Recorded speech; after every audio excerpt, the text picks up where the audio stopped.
Hi అండి, అందరూ ఎలా ఉన్నారు? బాగున్నారా? నేను కూడా చాలా బాగున్నాను. ఈరోజు వచ్చేసి ఇంకో మంచి వీడియోతో మీ ముందుకైతే వచ్చేసాను అనమాట. మన ఛానల్ ఎవరైనా ఫస్ట్ టైం చూస్తున్నట్లయితే లైక్ చేయండి, షేర్ చేయండి, సబ్స్క్రైబ్ చేసుకోవడం మాత్రం మర్చిపోవద్దు. సో వీడియోలోకి అయితే వెళ్ళిపోదాం. ఫిబ్రవరిలో మా యానివర్సరీ ఉన్నింది. సో దానికి నేనేసిన బడ్జెట్ మీకైతే ఈరోజు షేర్ చేసుకుందాం అనుకుంటున్నాను. ఫస్ట్ ఈ వీడియోకి డిస్క్లైమర్ అయితే చెప్తానండి. సో నేను నా పర్సనల్ ఒపీనియన్ మాత్రమే షేర్ చేస్తున్నాను. మీరు ఇలానే ఉండండి, ఇలానే బతకండి అని నేను చెప్పట్లేదు. సో నేను ఫేస్ చేసిన ఫైనాన్షియల్ కండిషన్స్ బట్టి నేను నా మైండ్ సెట్ని అయితే మార్చుకున్నాను. సో అదే నేను ఈ వీడియోలో మీకు ఎక్స్ప్లెయిన్ చేస్తానండి. సో ఎవరు దీన్ని ఫాలో అవుతే మంచిదే, ఫాలో అవ్వకపోయినా మంచిదే. ఏంటంటే వాళ్ళ ఇండివిజువల్ ఒపీనియన్ వాళ్ళకు ఉంటుంది. సో అదే చెప్తున్నాను. వాళ్ళ ఫైనాన్షియల్ కండిషన్స్ బట్టి వాళ్ళైతే బడ్జెట్ అనేది ప్రిపేర్ చేసుకుంటారు. సో నేను ఎలా ప్రిపేర్ చేసుకుంటానో మీకైతే చూపిస్తాను, వచ్చేయండి. సో యానివర్సరీ అనగానే నాకు గుర్తొచ్చేది అంటే ఇప్పట్లో కాదు, ముందు యానివర్సరీ అనగానే ఒక 10,000 లోపల శారీస్ కావాలి, డ్రెస్ కావాలి అని చెప్పి ఆలోచించేదాన్ని.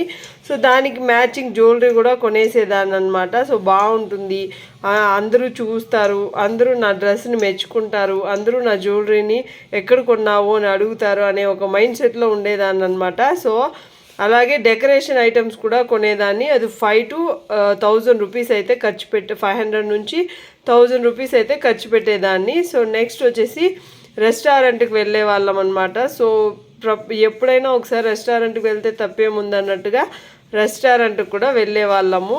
సో అలా చేసేదాన్ని. వన్స్ సేవింగ్స్ అనేది నా మైండ్ సెట్ మారిపోయిందనమాట, సేవింగ్స్ గురించి ఆలోచిస్తూ ఉన్నప్పుడు. సో ఎలా అంటే ఒక ఫైనాన్షియల్ ట్రోమాకి వెళ్ళిపోయామన్నమాట మేము. సో ఎక్కడ ఎలా సేవింగ్స్ చేయాలి, ఏంటి ఇంత ఖర్చు అయిపోతుంది సో అనేది ఒక మైండ్ సెట్ అనేది మాకు నా లైఫ్ని అయితే కొంచెం టర్న్ అయితే చేసింది. ఎందుకంటే సేవింగ్స్ గురించి అప్పుడే నేను ఆలోచించడం స్టార్ట్ చేశాను అనమాట. సో మా ఆయన ఒకసారి చెప్పాడనమాట, సో మనం ఏంటి ఇంత ఖర్చు చేసేస్తున్నాము అని చెప్పి. సో అప్పుడు రియలైజ్ అయ్యాను నేను.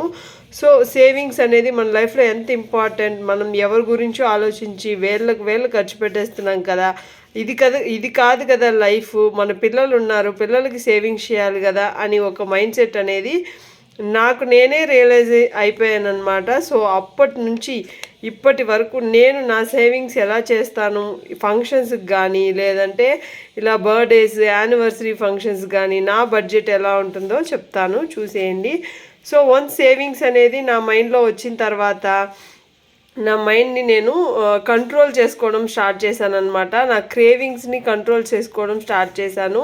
ఎందుకంటే మనీకి మనం వాల్యూ ఇవ్వాలి అనేది ఒకటి తెలుసుకున్నాను. సో ఎప్పుడు మనం రియలైజ్ అవుతామంటే రోజు మనీ వస్తుంటే మనకు రియలైజేషన్ రాదు. వన్స్ మన దగ్గర మనీ లేకపోతేనే ఆ మనీ గురించి అయితే మనం ఆలోచిస్తాము అని అర్థమైంది. సో సొసైటీ కోసం మనీ ఖర్చు పెట్టడం మూర్ఖత్వం అని రియలైజ్ అయ్యానమాట. సో మన కోసం కాకుండా సొసైటీ ఏమనుకుంటుందో, యానివర్సరీ గ్రాండ్గా సెలబ్రేట్ చేసుకోవాలనే ఒక మైండ్ సెట్ నుంచి ఎవరు ఏమనుకున్నా పర్లేదు, నా లైఫ్ నా ఇష్టము, నేను ₹1 సేవ్ చేస్తేనే రేపు నా పిల్లలకి ఏదైనా నేను కొనగలుగుతాను అని చెప్పి నా మైండ్ని నేనే మోటివేట్ చేసుకునేదాన్ని. లేదు ఇది కాదు మనం ఖర్చు పెట్టడం, ఇలా కాదు, ఏదో కొంచెమైనా సేవ్ చేయాలి అని రియలైజ్ అయ్యానమాట. సో అక్కడి నుంచి సేవింగ్స్ అనేది స్టార్ట్ చేశాను. సో నేను రియలైజ్ అయ్యి ఇంకొకరి కోసం మనీ ఖర్చు పెట్టడం, సొసైటీ కోసం మనం తయారవడం లేదు, మనం మనీని వేస్ట్ చేసుకోవడం అనేది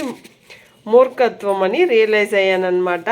సో ఎవరి కోసమో ఎందుకు ఖర్చు పెట్టాలి మీరు అనుకోవచ్చు. సో యానివర్సరీ మీదే కదండి, మీరు ఎందుకు ఇంకొకరి కోసం ఖర్చు పెడతారు అని. సో మాది యానివర్సరీ అయినా ఇంకొకరి కోసమే కదండి రెడీ అవుతాం, అందరూ బాగున్నారని చెప్పాలి, అరే భలే రెడీ అయ్యారే, భలే మ్యాచింగ్ జ్యువెలరీ కొనుక్కున్నారే, డెకరేషన్ బాగా చేశారే అని అనుకోవాలనే ఒక మైండ్ సెట్ నుంచి ఎవరేమనుకున్నా పర్లేదు సింపుల్గా బతికేద్దామనే మైండ్ సెట్ వరకు వచ్చేసాను అనమాట. సో అందుకే నేను డైలీ సేవింగ్స్ గురించే వీడియోస్ చేస్తూ ఉంటాను. మీతో పాటు నేను కూడా రోజుకి నా మైండ్ని సేవింగ్స్ వైపుకి అయితే మళ్ళిస్తూ ఉంటానన్నమాట. సో అయితే మన కోసమే మనం బతకాలని రియలైజ్ అయిన తర్వాత నేను శారీస్ తీసుకోవడం ఆపేశానండి. అసలు శారీసే కట్టను, నేను ఎందుకు శారీస్ కొంటాను చెప్పండి. సో అసలు ఉన్న దాంతోనే ఏదో ఒకటి మ్యాచ్ చేసి వేసుకుందామని చెప్పి శారీస్ ముందు తీసుకున్న వాటినే కట్టుకుంటూ ఉన్నాను. ముందు తీసుకున్న జ్యువెలరీస్ 1 గ్రామ్ జ్యువెలరీ అవన్నీ ముందు తీసి పెట్టుకున్నాను అనమాట. సో దాన్నే నేను పేరప్ చేసుకొని ఇప్పుడు ఉన్నదాన్ని వాడుకోవడం స్టార్ట్ చేశాను అనమాట. కొత్త దాన్ని ఆశించకుండా ఉన్న దాంతోనే హ్యాపీగా ఎలా బతకాలో అనేది నేర్చుకుంటూ వస్తున్నాను అనమాట. ఆ తర్వాత జ్యువెలరీ గురించి చూస్తే అది కూడా నా దగ్గర ఉన్నదాన్ని మ్యాచ్ చేసుకుంటూ వస్తూ ఉన్నాను. ఏ ఒక్క రూపాయి కూడా ఖర్చు పెట్టలేదు. నేను ముందుగానే ఫిబ్రవరి నెలలోనే నేను సేవింగ్స్ గురించి చెప్పాను అనమాట. నేను ఒక రూపాయి కూడా ఖర్చు పెట్టను అని చెప్పి సేవింగ్స్ గురించి ఆలోచించడం స్టార్ట్ చేసినప్పటి నుంచి ఈ ఇయర్ అంతా నేనేమి కొనను, నా కోసం నేనేం స్పెండ్ చేసుకోనని డిసైడ్ అయిపోయాను. సో మీరు అనుకోవచ్చు, మరీ ఇంత సేవింగ్స్ చేసి ఏం చేస్తారండి మీరు, మరీ యానివర్సరీలకి బర్త్డేలకి అంతా బట్టలు కొనుక్కుండా ఏం చేస్తారు అంటే, సో ఆ అమౌంట్ని అంతా దాచుకొని గోల్డ్ అయితే కొనుక్కుంటానమాట. మా పాప ఉంది కాబట్టి మా పాప ఫ్యూచర్కి యూజ్ అవుతుంది. వాళ్ళ చదువు కోసమైనా, లేదంటే వాళ్ళ ఎడ్యుకేషన్ పర్పస్, లేదంటే వాళ్ళ పెళ్లి పర్పస్ కూడా యూజ్ అవుతుంది కాబట్టి సో నేనైతే మనీని సేవ్ చేసి మా పాపకు గోల్డ్ అయితే కొనుక్కుంటూ ఉంటాను. సో ఉన్న దాన్ని వాడడం నేర్చుకున్నాను అనమాట. రోజు బడ్జెట్ రాయడం, రోజు ఎంత ఖర్చు అవుతుంది, ఈరోజు ఎంత అయింది, రేపు ఎంత అవ్వబోతుంది అని ముందుగానే ఎస్టిమేట్ చేసుకొని ఈరోజు మనం అనుకున్న బడ్జెట్ ఖర్చు పెట్టామా, లేదంటే ఇంకా ఎక్కువ ఖర్చు పెట్టామా అని ప్రతిరోజు బడ్జెట్ అనేది రాసుకుంటూ ఉన్నాను. సో డే బై డే ఖర్చు చూసి నాకు అనిపిస్తుంది అనమాట, ఇంత ఖర్చు పెడుతున్నామా, లేదు రేపు తగ్గించాలి అని చెప్పి. సో అలా మనీని సేవ్ చేస్తున్నాను అనమాట.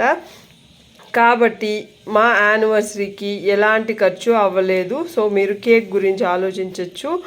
సో కేక్ గురించి కూడా లాస్ట్లో చెప్తాను. సో నాకు 1000 to 5000 అయ్యే ఖర్చుని నేను సేవ్ చేశాను అనమాట. సో మిడిల్ క్లాస్ హౌస్ వైఫ్స్ ఇలా ఆలోచిస్తే మనీ అయితే సేవ్ అవుతుంది.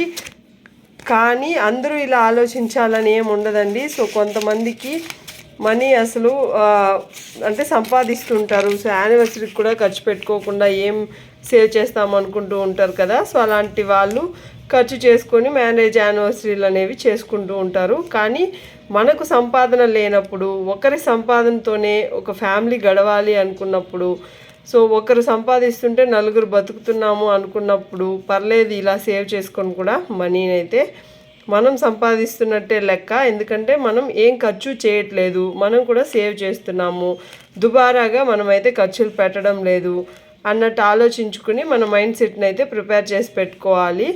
సో అలా అన్నప్పుడే మనం సేవింగ్స్ అనేది చేయగలుగుతామన్నమాట. నెక్స్ట్ కేక్ విషయానికి వస్తే మా ఆయన వాళ్ళ ఆఫీస్ వాళ్ళు ఇచ్చారనమాట. సో యానివర్సరీకి, బర్త్డేస్కి అనేది వాళ్ళు ఇస్తూ ఉంటారు కాబట్టి మాకు కేక్ ఖర్చు కూడా ఏమీ ఉండదు. సో అలా కేక్ కూడా తీసుకొచ్చి మా పిల్లల్ని హ్యాపీగా ఉంచుతామన్నమాట. సో ఎందుకంటే వాళ్ళకు కేక్ తినడం యానివర్సరీస్ అలాగే బర్త్డే ఫంక్షన్స్కే కాబట్టి సో అలా కేక్ తీసుకొని మేము వచ్చి కట్ చేసి పిల్లలకైతే పెట్టామన్నమాట. ఇలా ఫ్రీగా కేక్ కూడా వచ్చేసింది. సో ఇలా ఎలాంటి ఖర్చు లేకుండా యానివర్సరీ అయితే అయిపోయిందనమాట. ఇక్కడ నేను ఆలోచించి ఒకరోజు ఖర్చు చేస్తే అయిపోతుంది కదా అన్నట్టు సేవింగ్స్ అనుకున్నప్పుడు ఫస్ట్ నేను సేవ్ చేయాలి అనేదే మైండ్లో పెట్టుకుంటాను. సో ఇలా సేవ్ చేసిన మనీని నేను ముందే చెప్పాను కదా, గోల్డ్ స్కీమ్లో కానీ లేదంటే గోల్డ్ కానీ కొంటూ ఉంటాను. సో ఇలా బడ్జెట్ వేసుకున్నప్పుడు మనకి ఎందుకండి మనీ ఖర్చు అవుతుంది చెప్పండి. సో మనీని సేవ్ చేయడం చాలా ఇంపార్టెంట్. ఈ రోజు కాకపోయినా రేపటికైనా పిల్లలకైతే యూజ్ అవుతుంది, పిల్లల ఫ్యూచర్ కోసం యూజ్ అవుతుంది. సో నేను ఈ వీడియోలో చెప్పేది ఏంటంటే మీ ఫైనాన్షియల్ కండిషన్స్ బట్టి మీరైతే బడ్జెట్ని అయితే వేసుకోండి. ఎవరో ఏమో చెప్పారని చెప్పి మీ బడ్జెట్ని అయితే మీరు తగ్గించుకోవడమో లేదంటే పెంచుకోవడమో అలా చేయొద్దు. సో మీకు ఎంత వస్తుంది, ఎంత ఖర్చులు పోగా ఎంత మిగులుస్తారు అనే దాన్ని బట్టే మీ లైఫ్ అనేది రేపు ఫ్యూచర్ అనేది ఆధారపడి ఉంటుంది. సో ఇంతవరకు చూస్తున్నారంటే నా వీడియోస్ మీకు నచ్చుతుందని నేను అనుకుంటున్నాను. సబ్స్క్రైబ్ చేసుకొని చూడండి, లైక్ ఇవ్వండి, అలాగే కామెంట్ పెట్టండి ఈ వీడియో మీకు ఎలా అనిపించింది అని చెప్పి. Take care, bye.